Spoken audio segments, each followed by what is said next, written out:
Chapter 7. A Death in the Family. Despite the efforts of Torrijos, there was no indication at the start of the Reagan administration that he was receiving any respect from the U.S. government. In particular, his efforts for rapprochement with Fidel Castro were scorned by Washington. Torrijos thought that he could serve as a conduit to bring Cuba back into the fold. "Every moment of Cuban isolation equals years of shame for the American continent," he said on more than one occasion. Reagan, who had just been elected, saw this as further justification for his opposition to the canal treaties. "Frankly, it is incredible that we are thinking of taking the critical step of turning over the Panama Canal when Torrijos maintains such close relations with Fidel Castro and the Soviet Union," Reagan said. "We are faced with a man who systematically violates the rights of his own people. He and his group came to power at the point of a bayonet by toppling an elected president. He now controls the press, has prescribed the political parties, with the exception of the Communist Party and his own, which is controlled by the armed forces." His vice president, George Bush, agreed. Torrijos is becoming a Latin American Gaddafi by supporting and providing financial aid to terrorist guerrillas. He has open headquarters for liberation and terrorist movements, hidden in Panamanian embassies like those of Libya, the Polisarios, and the PLO, the Palestine Liberation Organization.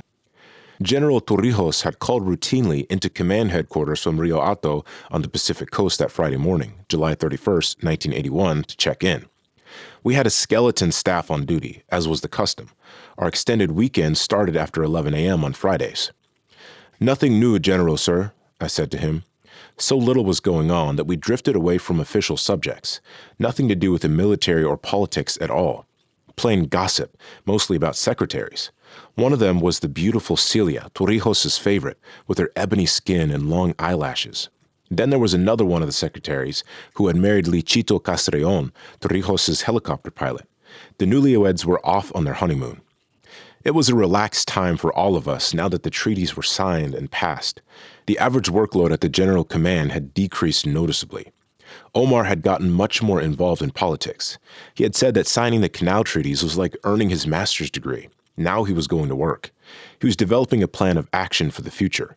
Part of his plan involved identifying up-and-coming civilian and military leaders. Young intellectuals were sent to study in England, the United States, and elsewhere. He met with the old guard of the Democratic Revolutionary Party, urging them to develop new strategies for the future. He was also choosing prominent members of the military, assigning them to social action projects, farming development, welfare and political education programs in peasant areas. Anybody who says they knew exactly what Torrijos had in mind would not be telling the truth. He never told us, but we could see what he was doing. On the personal level, he had a backup plan. He had set up a modern, comfortable office for himself in a duplex adjacent to his house in Altos de Golf. He invested money to purchase antennas and other gear so that he could set up a national TV network. Torrijos had time for everything. He was happier than I had ever seen him, more lighthearted and joking around all the time. He was watching his family grow, thrilled that his new grandson would be baptized with his name, Omar Efrain, proud of his new daughter, Tuira, given the indigenous name of Panama's largest river. Omar's schedule involved meetings with athletes, native artists, composers, and folk singers. Distinguished visitors from Colombia and Venezuela were always passing through. There were always 2 places set for visitors at the beach house. Torrijos loved to offer hospitality to guests. He was becoming a statesman with a diverse group of political visitors. In the weeks prior to his death, there was a delegation from the Nicaraguan Sandinista leadership. "Get out of the trenches," he told one of the leaders.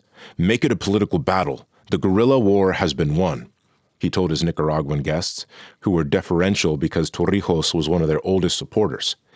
There also had been a visit by American General Vernon Walters. Walters had served as deputy director when George Bush was chief of the intelligence agency. It was part of a reconciliation with U.S. intelligence agencies.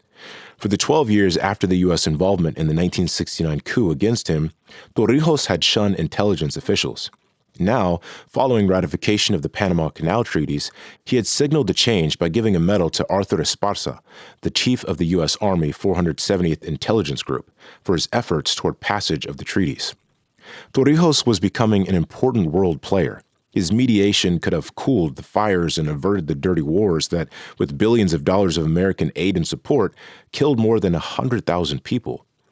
Torrijos had taken some time off at his getaway beach house in Rio Hato, and from there decided to take a drive with a small group of people to the town of Penonomé.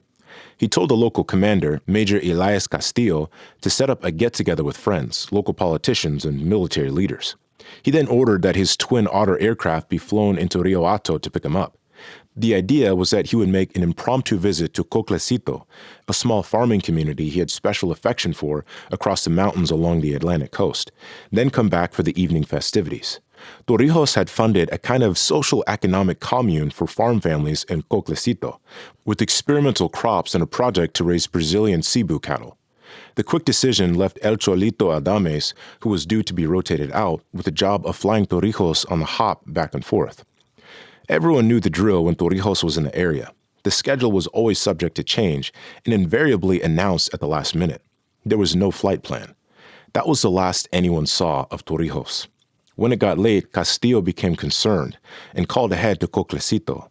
He found that the plane had never gotten there. The Air Force started checking the vicinity, well aware of Torrijos' penchant for changing his mind and not telling anyone. They radioed the nearby settlements of Santa Isabel, Salvador, and others, but no one had seen the general. They even called Cali and Choco, Colombia, in case Torrijos had gone off on a surprise visit. By nightfall, Colonel Florencio Flores, second in command, declared a national alert. The Air Force, under Major Alberto Purcell, immediately started a search and rescue operation, working into the night with no trace of the missing plane. The next day, the first information came from a peasant in the area of the valley of Cerro Marta, outside the assumed flight path to Coclecito, who reported the sound of an explosion around the time the plane was assumed to have gone down. Purcell sent reconnaissance planes and helicopters, which found the tree-covered crash site. The plane's front section burrowed into the side of the hill, the fuselage sliced off by trees. Torrijos and his entourage had been killed instantly. Cutting a path through difficult terrain, an infantry rescue team, accompanied by a pathologist, Dr. Ruiz Valdez, carried the bodies down from the mountain as the nation heard the news. The judicial and legal investigations were handled by Attorney General Olmedo Miranda, one of Torrijos' best friends, who had known him ever since the days they served together in Chiriquí. The military team responsible for maintaining the Twin Otter aircraft conducted its investigation in conjunction with an international air safety team. No evidence of sabotage was found, despite rumors of U.S. involvement. Torrijos' tomb is at Fort Amador, not far from the Panama Canal, which he wrested from American control, changing the course of Panamanian history.